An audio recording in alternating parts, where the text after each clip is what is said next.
I'm Dr. Lynn Lafferty from the website drlynnlafferty.com, drlynnlafferty.com. And I am an endowed professor at Nova Southeastern University. I've taught both in the medical school and pharmacy school. I'm currently have a clinic in the Nova Pharmacy, and I work with functional nutrition. And one of my favorite people to work with is with me this evening, Dr. Judy Woolger. She's a medical doctor from, she was at University of Miami for over 25 years. I worked with her, and she and I worked together with many patients. She went to University of Florida for medical school. She's board certified in internal medicine. She also has a master's in nutrition, which I was it was great that I got to teach her. Mm-hmm. And when I was, we had that program, and now she's the medical director for Dr. Agustin Clinic, and she co-wrote the South Beach Diet Keto Edition with Dr. Agustin. So thank you, Judy, for being here tonight. And she has 5 children, so she should be able to tell us a lot about children and how she took care of her children, because they're all quite healthy, and most of them are in college right now. So yeah, it's nice to see you. Nice to be here. Thank you, Dr. Lafferty.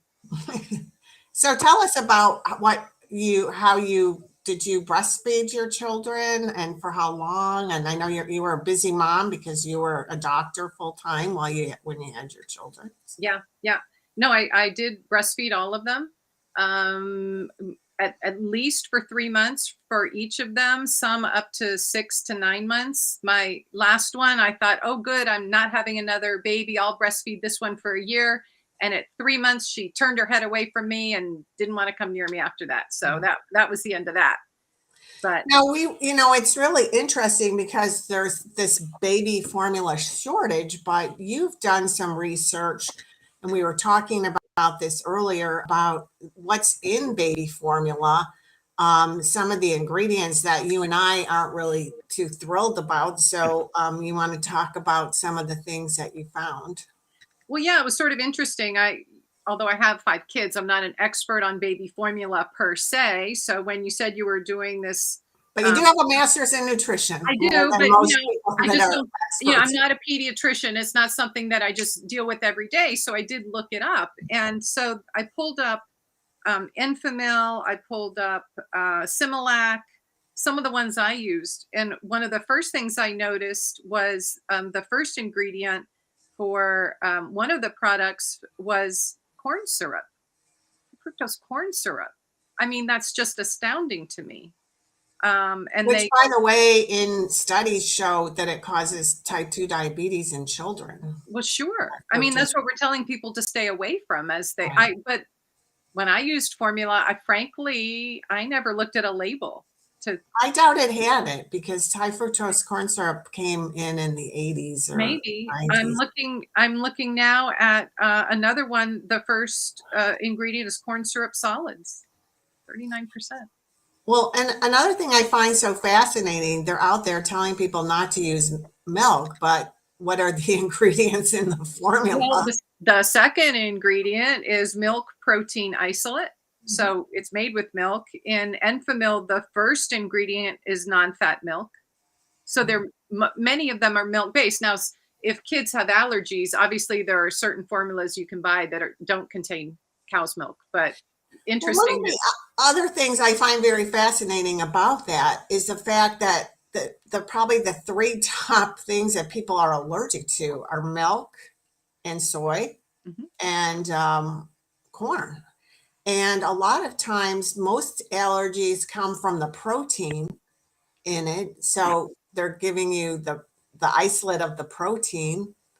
And then also you need fat. You and I were talking about this because this medical student was talking about, how great breastfeeding was, and it has all these protective factors, which we know if you can breastfeed, that's the best choice, because it's the perfect food for the baby. Right. Our creator made it that way. But the thing is that it's very high in fat. It's 5%, and then it goes up to 17% the longer you breastfeed. And the baby really needs fat because the brain, and we'll talk about this a little later with the slides, but the brain is mostly fat. It's the fattest. Your eye, your nerves, and your brain are all fat. So the baby really needs fat. Absolutely. Yeah. So they've got non-fat milk and they've got high fructose corn syrup. So, and they're out there saying don't use cow's milk. So anyway, thank you for coming on. Let me put our slides up for this evening, if I may, and take me just 1 second to try to get those up.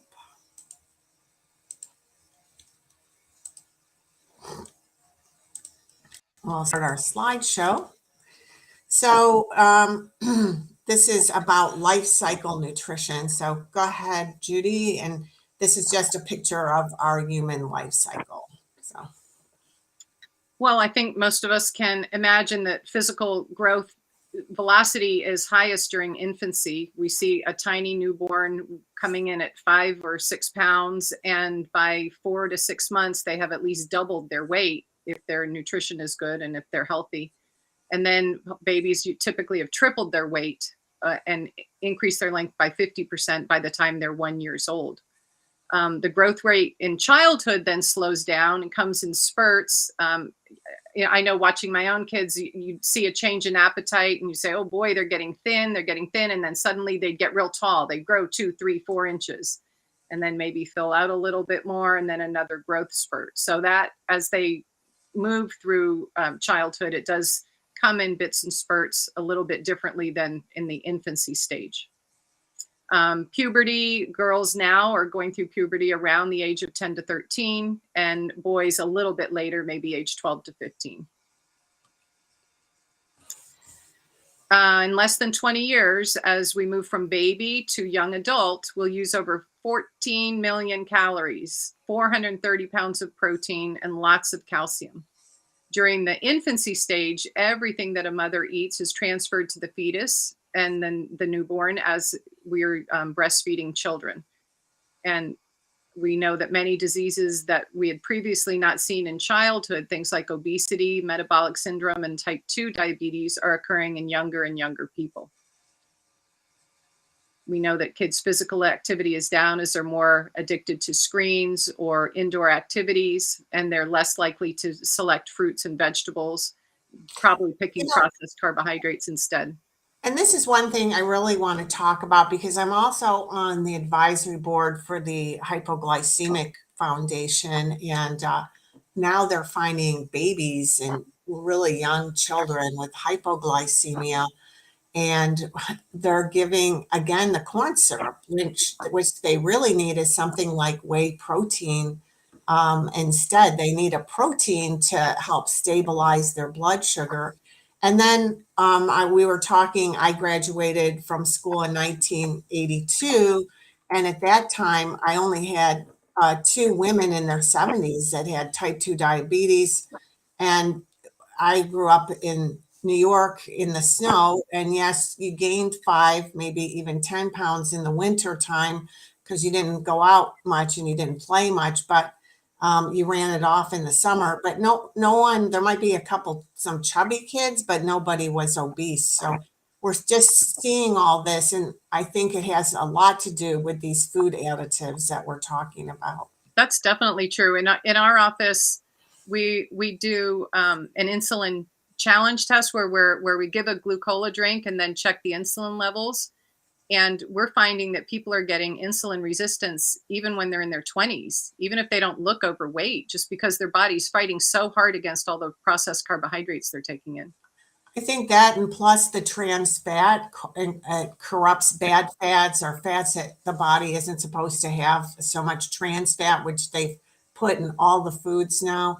That corrupts your cell membrane, which is also mostly fats. Right. Yep. Well, to have normal growth, healthy growth, the calories that we take in should be of good quality. We think that would be organic, We want it to be not genetically modified.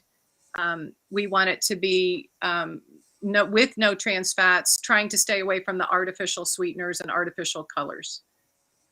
Also for healthy growth, we get rid of toxins. So normal bowel movements, normal urination, and everyone of every age needs adequate sleep, adequate exercise, decreased stress, and love and care, connection to other humans.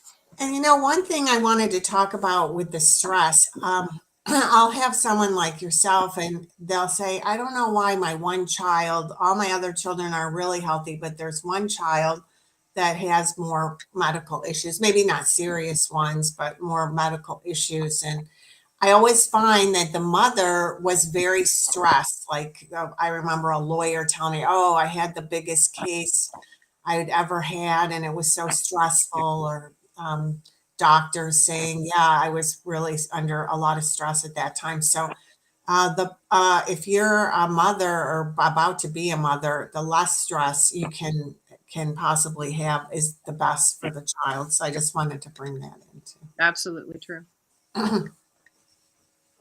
By the end of adolescence, females have 2 times the amount of fat than males, and that's a good thing. I always remind young women that's natural, and that's how nature made us and our creator made us. For younger children, infants, we do not calorie restrict, but we monitor calories to make sure we're not overfeeding. And on the mother's side, from the mother's perspective, they will need extra nutrients while they're pregnant and while they're breastfeeding. And those things that I just said, non-GMO, no artificial sweeteners, no artificial colors, would be important choices for the mom to make. Good fats. Yes. And, it's interesting because a lot of times mothers will complain, well, I can't get rid of this fat from when I was pregnant. And the thing is that you keep that fat on for a while, because remember, if you're a higher fat content, then the milk will be a higher fat content. And that's what you need in order to feed the baby for the brain. And plus, breastfeeding burns a lot of calories too. Yeah, absolutely. So it's interesting that the number of infants who die in North America are much higher than other industrialized countries.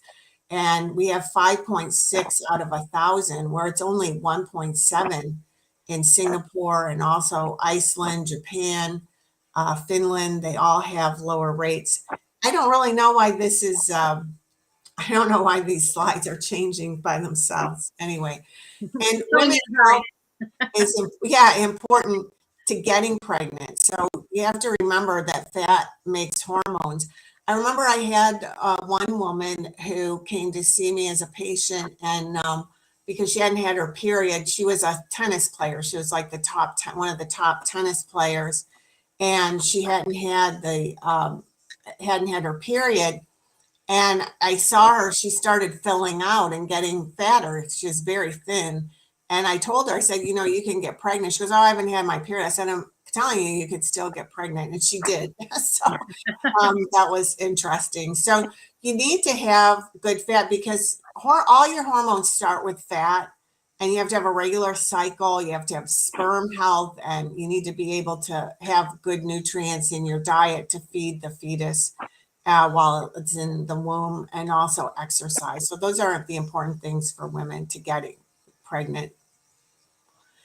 Fetuses learn to use calories in a thrifty manner. If the mothers restrict the calories throughout their lives, they need fewer calories. So if there are more calories when they're available when they get older, they're at a higher risk of obesity and type 2 diabetes. And infants who are calorie restricted are at a higher rate for heart disease, diabetes, high blood pressure, and have impaired immunity. I don't know if this was your. You were still going, I think. Okay. Over gestation, a single zygote will divide millions of times, creating trillions of cells. Pregnant women need to have extra calories. So they're for the growth of her tissues and the fetus. And it's an extra metabolic workload on the heart, lungs, and organs. In the second trimester, they should have about an extra 350 calories a day, and in the third, 450. And more is needed if they like to exercise. And if they have too little, the baby is born too small, or it may be more likely to die. So these are some of the important things for pregnancy. Every new cell comes from a protein, amino acids, the essential fatty acids, omega-3, 6, and 9. You have to have calcium, and lots of women will get stress fractures, especially if they exercise, because the baby has to grow its bones, and it'll take the calcium from you and it'll leach out. And you have to have magnesium, zinc, folate, B12 for growth. And iodine is really important. There's something called creatism. And a matter of fact, the second biggest place in the body for iodine is the breast, and because of that for the babies. So here is a picture I took out of my book here that we find in the embryonic development, the central nervous system, the heart, the limbs, the eyes, the ears, the palate, the teeth, they all start growing. And the central nervous system also includes the brain, which is really important. It's important to get that pregnant women need 50% more protein than non-pregnant. And if there's deficient in protein, they'll have growth retardation and low birth weight. Again, you need to make sure you have iodine. And if you don't, the thyroid, breast second for cretinism, low birth rate, neurologic disorders, poor physical development, and even death. You know, Lynn, sorry to interrupt, but I started checking iodine in all my patients now, and am fascinated by how many people are low. You know, maybe the serum level isn't the ultimate way to test that, but 80% of the patients I test are low. I would agree with that. And I do the old fashioned test, and that's to get some colored iodine for $2 at the store. I have some in my office, and just put it on your wrist. And if it goes away before 24 hours, then you know, and the faster it goes away, the more the body needs the iodine, because this is how they used to treat goiter, where we don't see goiter as much, but we do see a lot of people with having thyroid nodules, which I believe are basically little goiters. We just don't see them. They don't get that big. But just about everybody is iodine deficient. So I totally agree with that. Yeah. And that has a lot to do with your thyroid health, and your if normal body weight, and also your hair and all sorts of different things. Absolutely. And the essential fatty acids are required for fetal growth, especially the brain and eyes, especially omega-3. And we have too many omega-6 in our diet, too much corn, soy, and wheat. And you need to cut out all the trans fat, because the trans fat really wasn't made for the body. That's to stabilize it for the shelf life. So, you know, you've seen the Twinkie that stays good for months on end or years on end. It still looks like a Twinkie because it's full of this trans fat that doesn't break down. And so it really is very bad for the body. And zinc is very important. You get these deficiencies and premature death. And we've talked a lot about zinc with infection, because it's something we all should be checking and taking because of, you know, the viruses going around and those kind of things, because zinc will block a virus from entering the mucous membrane, and it also blocks replication of viruses. So that's really important as well.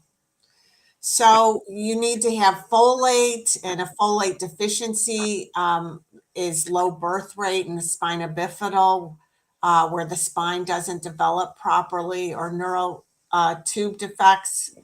You need B12. It's responsible for DNA, which your DNA is the code to every cell. So it's what replicates, and for the fetal cells.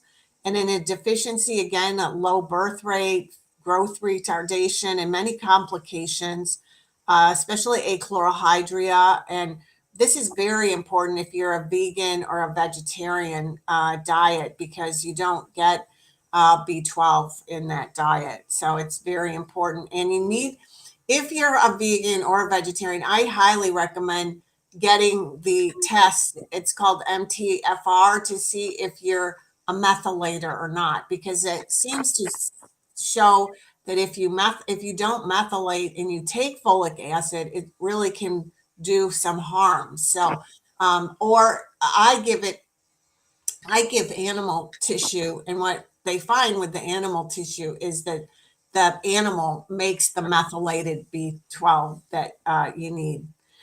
And then you need a lot of calcium, because the baby has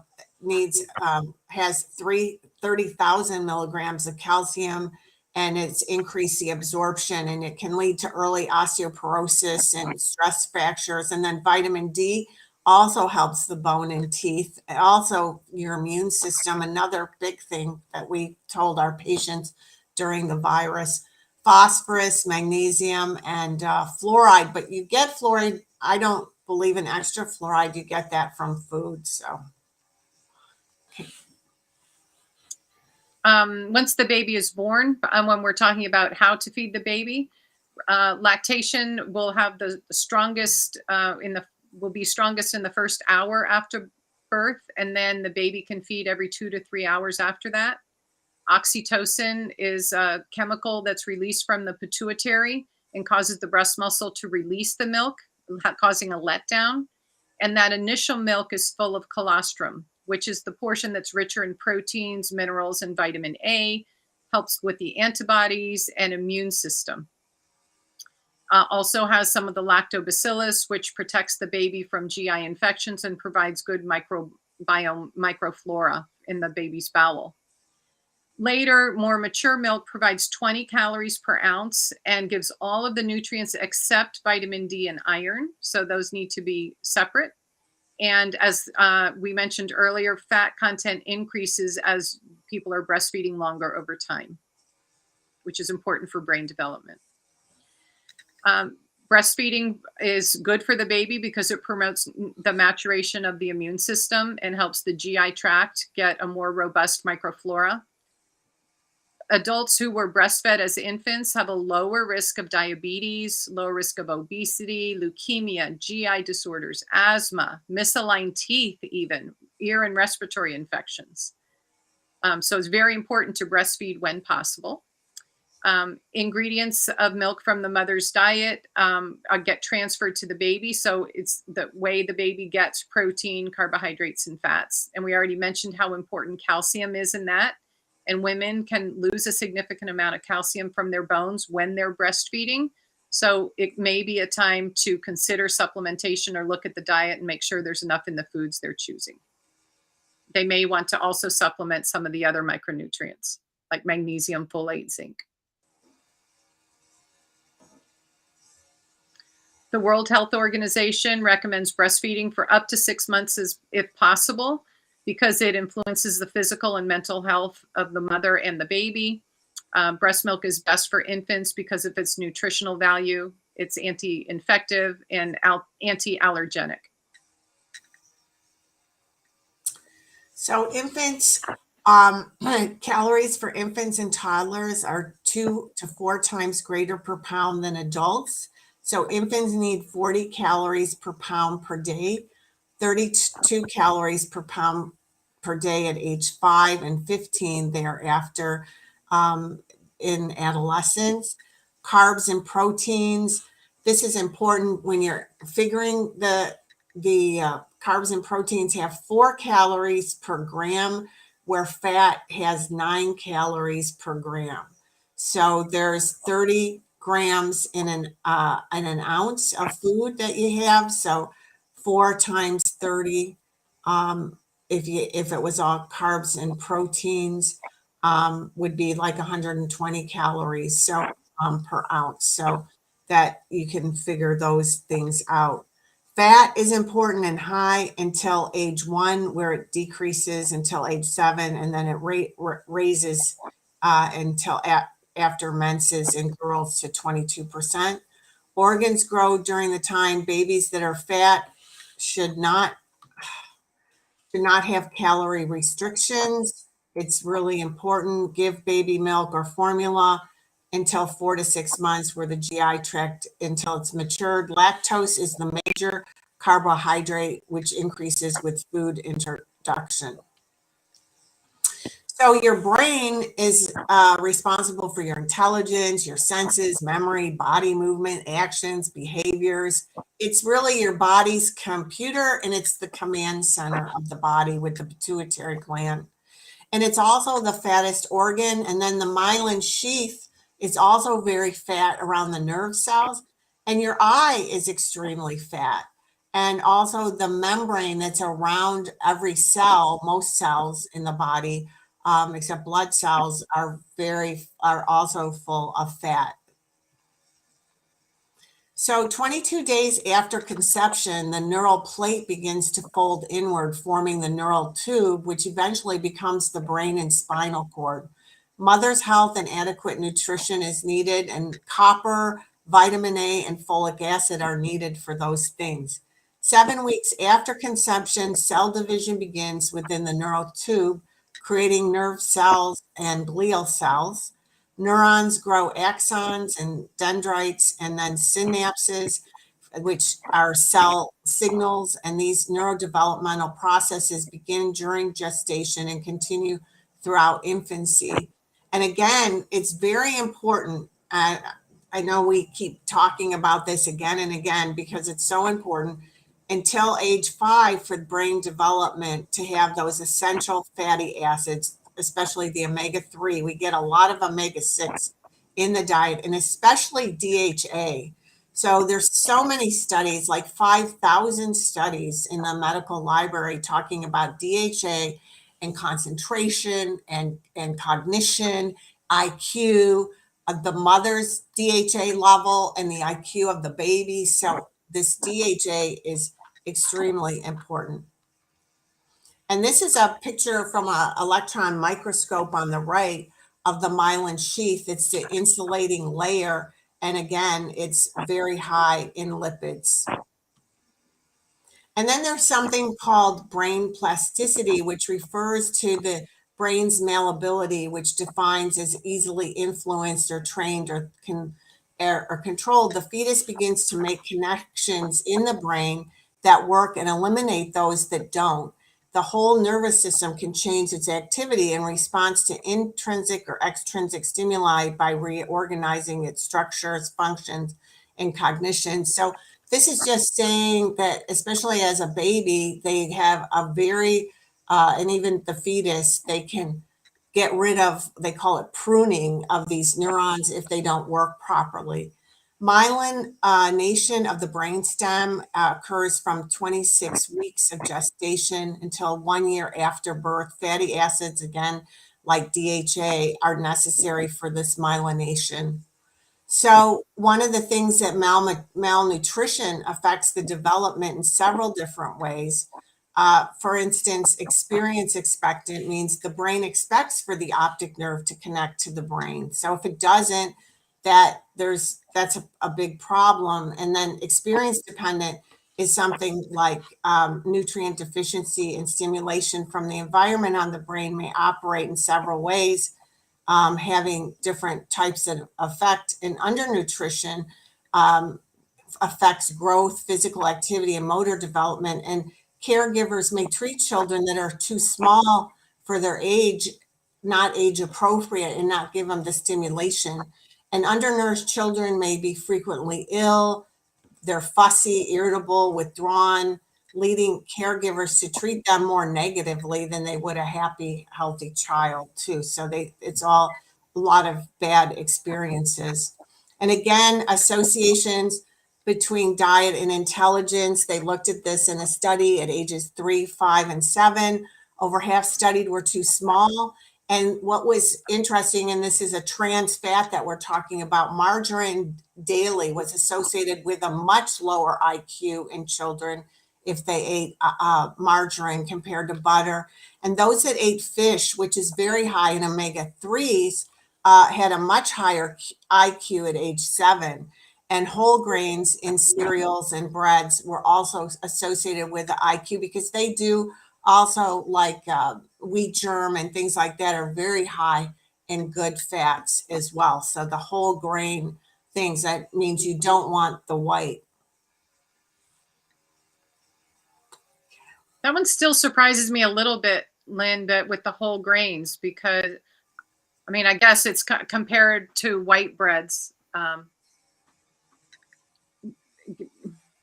I mean, I just think I guess with adults, I suppose, because I deal with adults. I wrote that keto book, so we're trying to tell people to stay away from grains. So you're carb adverse, but you know, if you've ever had a great piece of German bread, they put seeds in it and whole grains, and that's real bread.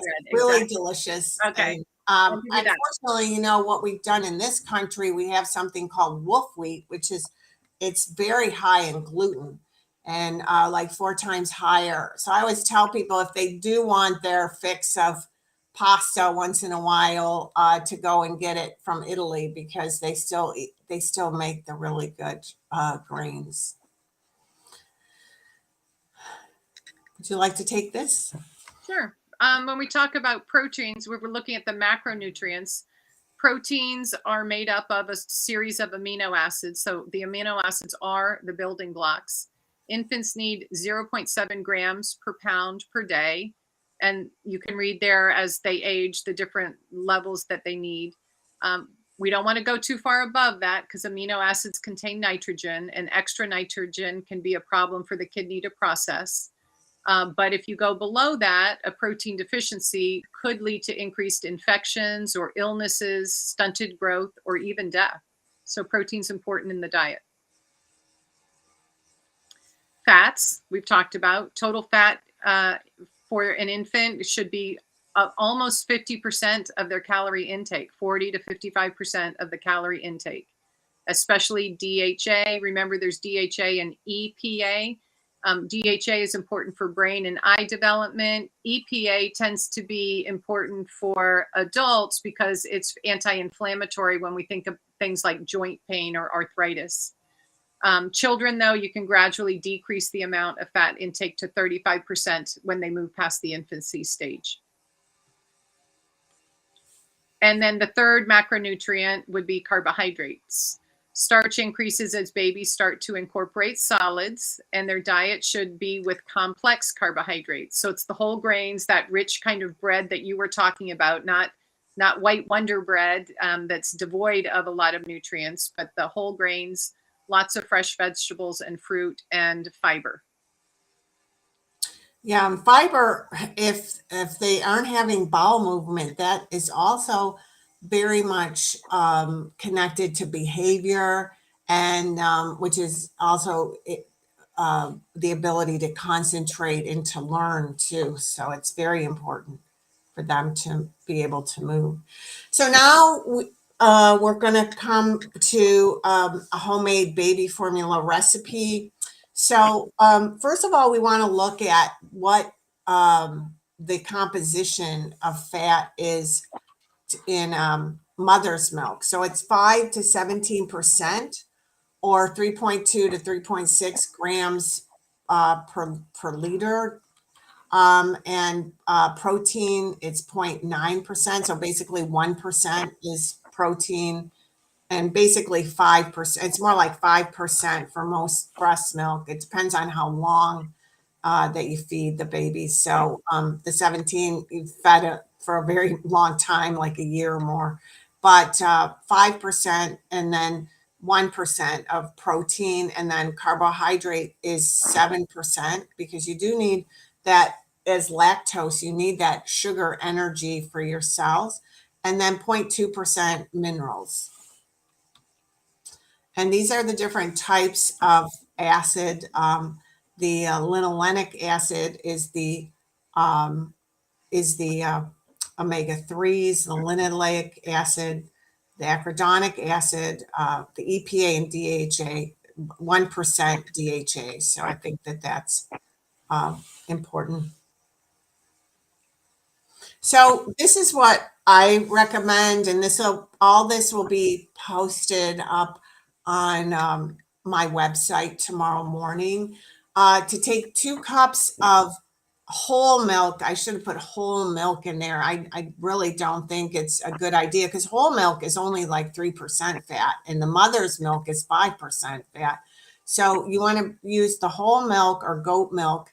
Now, some people are allergic to the cow milk protein, and then you can get the A2 milk, which we do a lot. Actually, we have one of the top researchers in the A2 milk in the world at our university. And a lot of people that can't drink milk, they get the A2 milk because it's a different protein that causes less allergies. And you want to make sure that the cow's fed right. So you want to make sure it's grass fed, and you want to make sure it's organic, and it, because some milk used to, I think they've taken a lot of that out, but it used to have a lot of hormones in it, and that's the last thing that a baby wants. 4 tablespoons of lactose, you can buy that over the counter. 2 teaspoons of coconut oil, 1 teaspoonful of ghee oil, which is from butter. You can get the ghee, which is, it's just the fat part without the protein again, because again, the milk proteins or the butter proteins can be allergenic. 1 cup of beef or chicken broth, and I like to use the bones to make that, and you can put a little meat in with it, because when you use the bones, you get a lot of immune factors because the bones create the immune factors. And then 1 cup of water, and it makes about 42 ounces. And I put 1 tablespoon of something called Syra food, 1 tablespoon of calcifood, and 3 crushed thymus PMG tablets. And this is from a company called Standard Process. And they've been around since 1929. And I love their things because they're all organic and they're non-GMO and they're whole food. So the vitamins and things come from whole foods like liver and that type of thing, so that you get some of the B12 and stuff in the cow's liver. So when I got out of pharmacy school, these type of vitamins were the biggest pharmaceutical company in America made them, and they were on prescription. So it's really great that we have these things available. Now, I did want, and this is your instructions. So you just make sure that when you blend it, that everything's smooth, and you refrigerate it after you're done blending it. But at first you have to warm the water up so you can add the lactose and the coconut oil and the ghee so they can melt. And then you put the powdered ingredients with that in a blender and mix it up. Now, I love Weston A. Price Foundation, and I use raw cream myself, but I don't. They have a formula for raw milk, and they do say to heat it so it will be pasteurized. But I put the raw, and I've crossed that out. I just really don't think that it's a great idea. But this is also a very good formula, except I don't really like nutritional yeast that much. It's not something that I would use, or the gelatin, but anything else. But gelatin, by the way, is just collagen protein, the real gelatin. But now they've got so many of the vegetarian gelatins and things you don't really know what they're made of. But that's the Weston A. Price Foundation. And they also have a baby formula that uses liver as well. Oh, that just sounds terrible. I know. And then Dr. Axe has one that with coconut milk, and coconut again has the type of lauric acid that baby has. So, and I want to talk about these ingredients one by one that are in these formulas and what their purpose is, so that you can, maybe something sounds good to you, you could mix and match. So for me, the Syra food I like because it's a whole food multivitamin and mineral, and it also has whole food fiber. Now, when I say whole food multivitamin, it is going to have a little bit, just a tiny bit of it in the powder of liver, because we don't use the vitamins you buy on a drugstore shelf, like let's say folic acid. We don't use that in the body. We use something called tetrahydromethylfolate, and a lot of us don't methylate. I'm actually writing a paper on this. There was a really good study that was done, and it showed they looked at pig's liver, and they looked at milk, and they looked at they looked at whole wheat flour, and they looked at the vitamins and minerals in broccoli. And for B12, the plants didn't have it. The whole wheat doesn't have it, and the broccoli. The milk had a tiny bit, but the pig's liver had a lot of the tetrahydromethylfolate. So they're going to make this high level vitamin that your body can use right away. And I've seen a huge difference with my patients using the whole food products. And the same thing with using bone meal calcium. When you use a bone, because it takes more than calcium, it's calcium, magnesium, and phosphorus in the right percentage, phosphatase, there's strontium, boron, vitamin K, just vitamin D, all those types of things to make a bone. So, and you'll get all that. And you also, in the Sire food, you get the vitamin D, which they talked about, and iron too, from the cow's liver. You get coconut oil, that gives you that stearic acid, which is just like in mother's milk. Lactose supports the growth of healthy microflora, especially the lactobacillus, because 80% of your immune system lays in your gut. So it's really important that you have those good bacteria, and those bacteria make vitamin K, your B vitamins, and also play a role with vitamin D and other things. So those gut bacteria are really, really important. And that's why I would say, even if you can't breastfeed for more than a week, just if you can breastfeed for 1 week, at least to get that first breastfeeding that they were talking about, because you get a massive amount of good bacteria in your GI tract. And I'm finding, and I don't know, you don't have as young patients as I do, but I'm finding more and more young people are having autoimmune diseases. And one of the things that always that comes up, they've had massive amount of antibiotics as kids. Oh yeah, I had chronic ear infections or sinus infections or my tonsils. And they're much more prone to getting autoimmune diseases. At least that's what I've seen. Completely agree. Yeah. And then ghee or butter also gives you the medium chain fatty acids, as well as really important. Beef or chicken broth provides minerals and nutrition. And then the thymus tissue provides a lot of really amazing immune factors, as well as the calcifood will do that too. And then the goat milk and the cow's milks, they're very similar. You want to make sure they're whole. Homemade liquid whey, that's got protein, a high source of protein, or you could get powdered whey at the store. Bifidobacterium infantis, I don't know where they get this from, but it sounds like it would be a good thing to give a baby. I didn't have really time to look it up, so that shame on me. I should have done that. Cream, get lots of good fats. Cod liver oil, you get vitamins A and D, which are very important for the baby. Expeller pressed sunflower oil, again, you get some fatty acids found in breast milk. Extra virgin olive oil, the same thing, you get omega-9.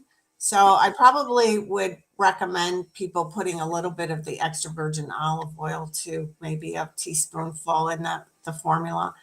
The nutritional yeast, you get the B vitamins, minerals, and amino acids from a natural source. But I get that from my Sire food, and same thing with the vitamin C and the cofactors, because they're whole foods. And then they talk about raw chicken liver in the B12, and I don't know, that didn't sound good to me either.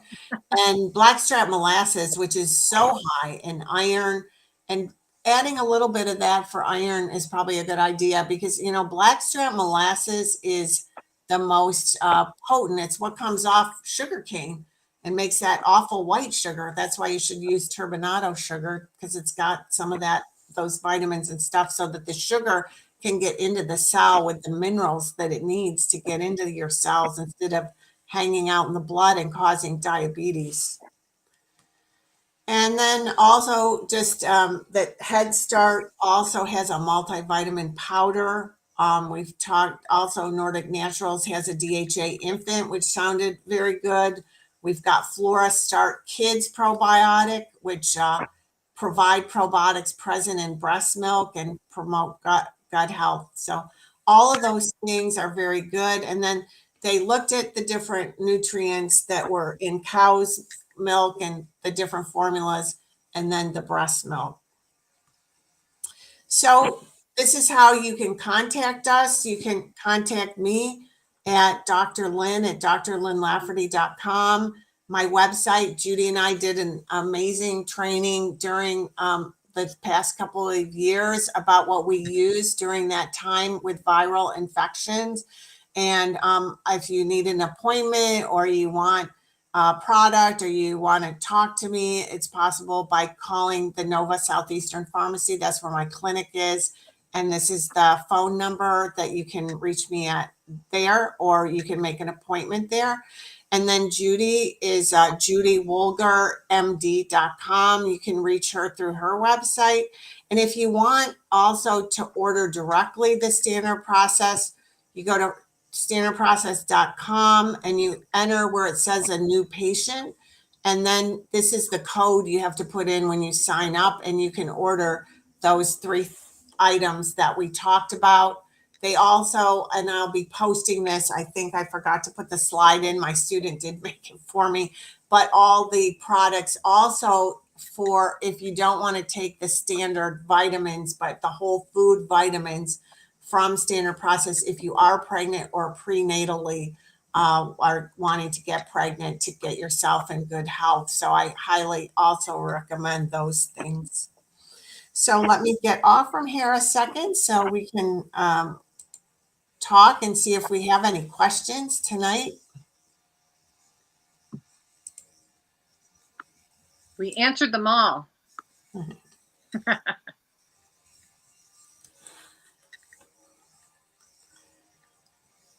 Okay, well, it looks like we don't have any questions for tonight. And I hope you enjoyed it. And I hope you go to our website.